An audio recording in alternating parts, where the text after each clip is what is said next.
Hello and welcome back to Cars of Glasgow.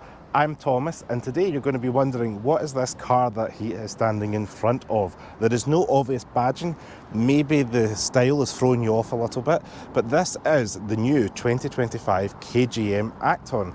All week long I've been getting people coming up to me asking what it is. They're not quite sure what to make of it, what it looks like. Some people think it looks like a Land Rover or Range Rover product, some people think it looks like a bit like a Jeep. All of them are so surprised to know it's a South Korean brand called KGM. Now, KG Group, which is a petrol engineering chemical company, fintech company, and I believe also a little bit in the film industry, bought over SsangYong a good few years ago, and this is the first product to come from that acquisition. This is a ground up new KGM product. And in this video, I'm going to give you a walk around tour of the car, show you the exterior, show you the interior, and get it out on the road for a test drive. So stay tuned for this video. So up front, this little bit here is your daytime running light. However, when you have your indicators on, this now becomes your indicator or hazards, which is a pretty cool design detail. And then down below, around this housing, is your main headlights and fog lights. So that's where all the action is going to be when you're driving at night. So under the bonnet of the KGM, we have a 1.5 litre 4-cylinder petrol engine. This is the sole option available here in the UK, and it is a 6-speed automatic transmission.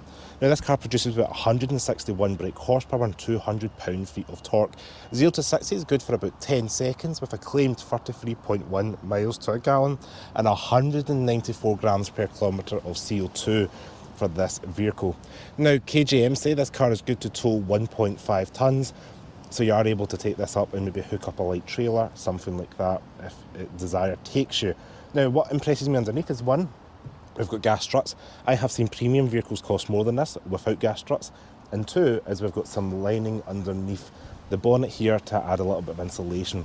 Again, remember I was talking about engineers adding little touches here? I quite like this little feature. It's not something you'll see every day, and it's quite impressive at this price point in particular. This particular model is finished in grand white. However, there are a few options available to you. Forest green is probably my favourite. It's about £750 option, and all models come as equipped. So in the UK, we all get these top of the range, well-equipped models. There is no base model. And when you get inside, you're going to notice some of these design interior features. I do like these little handles up top. I'm not quite sure what you would tie to them, but that's quite a little unique, novel design language, and when you're driving, you certainly see them on your eye line. We do have these 20-inch alloy wheels, which are diamond cut. Again, adding to that kind of premium feel because they are nicely designed as well as being quite large. Now, if you know anything about tyres, Michelin is a premium brand. I was curious to see this on this type of vehicle. It's a welcome surprise. So KGM have thought about the driver putting on these premium tyres. Now, we work our way along the side of the car. We do have a little bit of silver on the housing for the mirror. This is where your indicator lives. And then we've got the black roof rails, which are ready to get a bike rack or something mounted on. I do quite like this silver strip that kind of merges from the A pillar and gets a bit larger and tapers at the end of the C pillar. Now this visually lowers the stance of the roof of the car because your eye line's getting drawn to this, but it's actually a good few inches taller. It is quite a tall vehicle, but not super imposing. I also have a little bit of black plastic along the side of the door here, and it kind of carves in and out. It's a little bit of a geometric print pattern again, and a bit of a 3D texture to it. Now let's get around the rear of the car because that's where things are getting interesting. On the inside, we have 668 litres of boot space, which is absolutely fantastic for this class of car. Nice load height, squared off area, and we do have 60/40 folding seats as well if you want to make this more cavernous. Maybe if you want to do a big house move, something like that. It is spacious enough, and we do have room for your little bags. Can go underneath the floor here as well, so you've got a little bit of storage if you want to separate that. You can hide things away. And then we've got a tie down hook, 12-volt power outlet, and even a boot release button on the interior, as well as this little cargo cover here. So again, it is quite a functional interior. You can remove that out again if you want to maximise space and almost have like a mini van. But yeah, very impressed back here of how the load floor space is. And if I fold the seats down,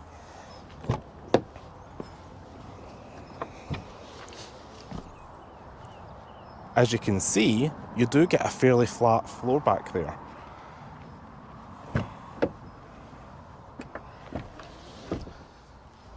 Hello! And to go ahead and close the boot, touch the button on the tailgate and it electronically closes and beeps to make sure nobody's going to get crushed by that tailgate. Overall, not too bad a cargo capacity in the rear. Now let's check out the back seats. Alright, so you join me in the back of the Actyon. Now we can see we've got the tie down hook here for your child seat. What I do like as well is I fold the seat back up. We do have a little clip on the side here so you can put your seatbelt in so it's not going to get caught. So if I pull that up like so, pull that in, it's a nice little design touch. Again, now I'm folding the seat down, it's not going to get caught. I always like when engineers put a little bit of thought like that into their vehicles. You know they're thinking about other things behind the scenes. Now, if I step inside the back of the car, I can comfortably sit behind myself. I'm 5'11". I've got a good few inches of knee room, good few inches of headroom, and overall space is not too bad. I like the fact we've got a map pocket here. Also the fact we've got a little cutout on the map pocket to say, hey, you could maybe put something like a wee phone or something small inside there so you're getting like double capacity there. You don't often see that in a car. We also have USB-C chargers in the back to allow the rear passengers to charge things up, as well as 2 climate vents. We have buttons on the seat here that allows you to move the passenger seat forward and back, as well as tilt. And then all the materials in the back of the car are the same as you get up front. So we've got this nice soft leather on the rear of the seat. Top of the seats, I've got this Alcantara suede soft touch material, and then everything stitched in red. It's quite a nice, vibrant, contrasting interior. We've got the red piping on the outer of the seats. And what I've noticed on top of the door cards in the front and the rear, we've kind of got like a neoprene, like diving suit material. It is waterproof, but it is, well, it feels waterproof at least. I'm not going to caveat and say it's fully waterproof, but yes, it does feel like an unusual material that I haven't felt in a car before. And just below that, we've got a microfiber-esque material in the middle of the door card, and a real blend of materials. Now it's worth noting we do have electric windows all round, as well as 2-stage heated seats in the rear for the 2 outer seats, which is fantastic. As well as you can see, blinds. So if you're carrying a little one and you don't want to get UV damage, you can put the blinds up, which is a nice touch, and they're standard on the KGM Actyon. One last thing to mention is we do have a little armrest here with 2 cup holders in the centre. This is going to be ideal for maybe 3 children, 2 adults, and you put the armrest down. In the centre, I will sit here for the purpose of the video. I can fit behind myself, which is fine. I do have a couple inches of headroom, knee room, but you are spread along that transmission hump because it is a little bit tall. Now it's just worth noting that the transmission hump is there, but overall I think it's going to be fine for 2 regularly. 3 children regularly, it'll be totally fine because it's quite a wide vehicle and the bench is not super flat or uncomfortable. But also have child seat anchor points. Forgot to mention that for the ISOFIX there on the 2 outer seats. Now let's jump up the front to see what's going on. Alright, you join me in the front of the Actyon. Now the first thing I want to mention are the materials that are used in this cabin. There's a nice blend of like soft touch dash. We've got the full wood running across the centre here. This carbon fibre looking plastic that runs across the middle of the dash. It's on the doors. We've got that neoprene kind of swimsuit, diving suit material on top of the door cards at the front and the back, and then a kind of microfiber on the middle of the door card with some red stitching. Overall, KGM have really thrown a whole lot of different materials and textures in the car. So visually there's a lot to see and feel, which I quite like, including the steering wheel, which is the kind of hexagonal shape, but it's a nice quality soft leather as well, so that surprised me as well in this car. Now you're going to notice we have a little crystal shifter here. This car uses a 6-speed automatic transmission and all that power goes through this little shifter here. 2 cup holders, little shelf in here, USB-C chargers, as well as a 12-volt power outlet. I like how this centre console here is kind of floating, allows you to put other items underneath, maybe like a small bag or something like that. We've got a wireless phone charger here that sits upright.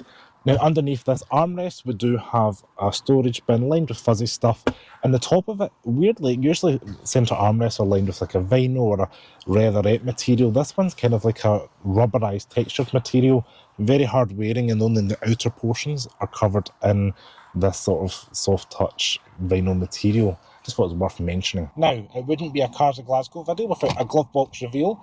It is softly damped, not lined with fuzzy stuff, but it is big enough to hold things like your wheel bolts as well as like your logbook, etc. And it's got a nice mechanical thud when you close it. Now, everything in the car does feel well built and solid, and you're going to notice at the top of the dash here we do have 2 12.3-inch touchscreens, so when the car's off it looks like one big large screen.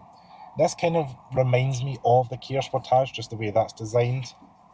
Put the foot in the brake, keyless start, that 1.5 litre comes to life.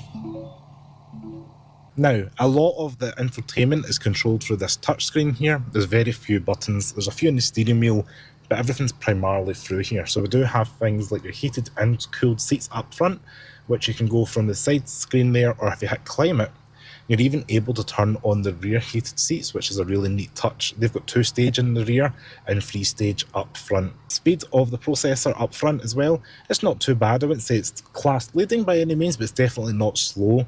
You've got your aircon, etc. You're able to turn. You can even open the tailgate here.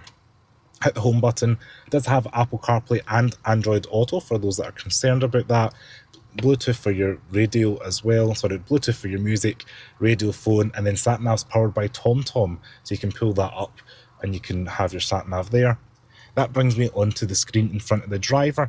I have that on the sat-nav mode because I just like to see what's going on, but you can touch that. That is customizable, and you can cycle through various things on that center screen there.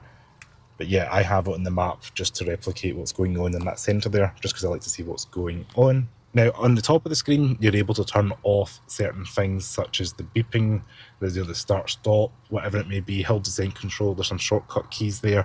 You have a favourite button on the steering wheel, which you can set for something. I've got it set at the moment for the drive mode, and you can cycle through sport, winter, and normal mode.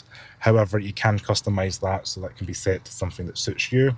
And if you do buy one of these, you can set up a user profile so the car remembers your settings. Now, the seats up front in this car are 8-way electronically adjustable. They are leather lined, as I mentioned, with this Alcantara-esque material up top, and the red stitching and the red accents on the side of the seats, as well as those burgundy seat belts. In the seats up front, you are able to move the passenger seat back and forward and tilt it with the buttons on the sides. So if your rear passenger wanted more room, you've got that capability there. But yeah, overall impressed with the build quality, nice ride height, and then you've got all round electric windows, door locks, things feel logically laid out, and it does have the whole host of latest safety systems such as your blind spot, speed detection, lane departure, all that good stuff which you can turn on and off to suit your needs. I do also like the fact that your heated steering wheel button on the steering wheel makes it nice and easy, as well as voice control, and we do have that adaptive cruise control on the right hand side, which does a good job. It brings you to a complete stop, and then you just have to tap the accelerator when you're at zero to re-engage it again. But if you're in a stop-start traffic, it can take you to a stop, which is nice to see. Alright, you join me behind the wheel of the KGM. Now let's get it out on the road. So the first thing that I notice is this car, you do sit a nice ride height up. Do notice what SUV crossover buyers are after. This does sit taller than, I would say, the mainstream crossovers that are in my area, without naming particular names, but there's the mainstream ones that you do see. It does provide a good, let's say, visibility out front. A-pillar's not too thick. Those little black bits of plastic that are on the bonnet, you do still catch them. I'm a week with this car now, and I'm still, they're still in my eye level. But they do help kind of place the car, because the bonnet is a nice squared off sculpted shape, and because they've got like that bluff front end, when you're parking the car, you're able to see, engage with the end of the car is, especially like in tight spaces, which I was impressed with. And crucially, this car's not overly wide. When you're driving the car, I don't feel at any point I'm too wide for the road. It is tall, it is fairly long, but it's not that wide, which is important for like parking and things like that. I don't want people digging your doors, and get out the car with ease, and as I mentioned, parking with ease. The 360 cameras do help with that, and they are very clear, and you're able to change them up as well, so that is a nice little thing you can do with those cameras, that you can choose what angle you want, make the car almost invisible, or stitch them together for that bird's eye view. Now, under acceleration, the 1.5 litre is doing its best to move this car along. It's not the most refined power plant, however, bearing in mind the cost and price point of this car, as well as the kind of the ethos of it, so it's a nice cruiser car that's going to take you day to day. We're beeping, we're doing 26 and a 30. I don't know why we're beeping, don't know. Anyway, This is one thing, this car is loaded with all the safety tech, which you can turn off if you want to turn off, like the lane departure, speed warning recognition, the blind spot, rear cross traffic alert, which is I've used a few times, which has been quite good as well with my time with this car. So it is a fairly safe, modern vehicle.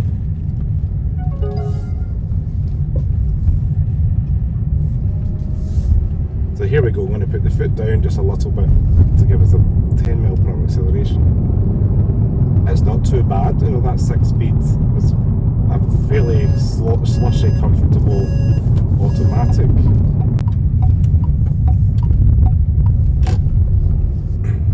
So that automatic transmission is fairly comfortable, and like, you know, it's just a cruising gearbox. You're not buying this car to, you know, drag race or get an engaging drive, but you know, it's for a nice, comfortable, well-riding SUV that you can throw things into. Your family, people that I've had in this car have commented on the nice texture materials, the way it drives is nice and soft and comfortable, and I think this is a real plus point for the KGM Actyon, because I would envision you're going to be spending thousands more if you were to equip a competitor product with all the things this car offers. Like, this has got heated and ventilated seats, adaptive cruise control, heated rear seats, the blinds, the electronic tailgate, keyless entry, keyless start. There's a lot that this car offers. The MPG is a little bit disappointing. It's not fantastic, being realistically, I know it says 26.9. Most of the time I've been getting around 29 to a gallon. They do claim 33, so it is a little bit thirsty for being a 1.5 litre. I do wonder if a 2 litre diesel in this car would probably benefit it more, just for like the cruising and the weight, but that is the age that we live in. Maybe there'll be a hybridised or electrified one in the future, who knows. My only other negative is the sound system. I do need to remember the kind of price point for this car, the 6 speakers. It does an okay job, but that's about it. It's just okay, it's not fantastic, it's not great. They do the job, but yeah, I do like my audio, and this car doesn't seem to have an upgrade for the audio either. But again, it is a sub £40,000 fully loaded vehicle. I just thought I would mention that from my experience. But overall, I have been happy with my time with the car. I want to say special thanks to KGM UK for loaning me this car for the week.